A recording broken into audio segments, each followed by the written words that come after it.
cut. I gotta do this. This is the saddest story ever told. It's based from the point of view of a little girl, and you're gonna see what happens to her. But I wrote it myself though. I'm daddy little baby. He always calls me his favorite. All my life, well, all 7 years, I known he loved me. I'm his little lady. He even slept with me to stop the monsters from getting me at night. But then one day, daddy and gran, that's mommy's daddy, came home dizzy. I went to lay in my bed because I was so tired from the monkey bars at school that day.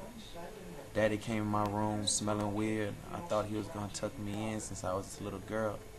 Gran came too. They laid down with me, both smelling and dizzy. They gave me kisses and hugs that made me giggle. Then daddy, he moved my jammies from my legs when he hugged me, and gran hurt me from behind. My legs burned and my tummy ached. I didn't know what was happening. Then daddy told me he loved me. His breath smelled like the dog food we feed Susie, our bulldog. He rolled me over and gran wiped my tears from my eyes. I thought it'd all be okay, but daddy made me hurt worse.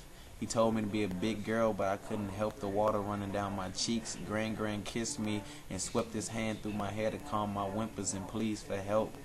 I didn't want daddy anymore. I just wanted them to quit, but they wouldn't. When daddy was done, gran did it again, breathing hard in my ear. It took so long and it hurt. It hurt so much. I didn't know what they were doing, but I didn't like it. Once they were done, they got up and kissed me on the forehead, telling me to go to sleep, but I couldn't. I hurt so bad. Tonight, daddy and gran are dizzy and smell like Susie dog food again. But they don't know mama found me crying that night. They don't know she found my jammies on the floor and the dried red spot in the bed I pee-peed. She been quiet for the whole week since she told me she'd make it all better. There in the closet, she playing hide and go seek, so I can't tell daddy or gran she there. She told me when the game is over, I'll hurt no more and cry never again. I smiled at that thought. So daddy and gran came to lay with me again. Mama came and ran out the closet with the knife she cut with my birthday cake, the one I'm not supposed to touch. She jumped in the bed with us and surprised gran. He was so surprised he yelled and fell on the floor. He's so silly. I laughed as daddy screamed like I do when we watch them scary movies on Halloween. I wanted to join in on the game too, so I yelled, "Tag, daddy, you're it." Mommy looked at daddy and smiled. "Yeah, daddy, you are it."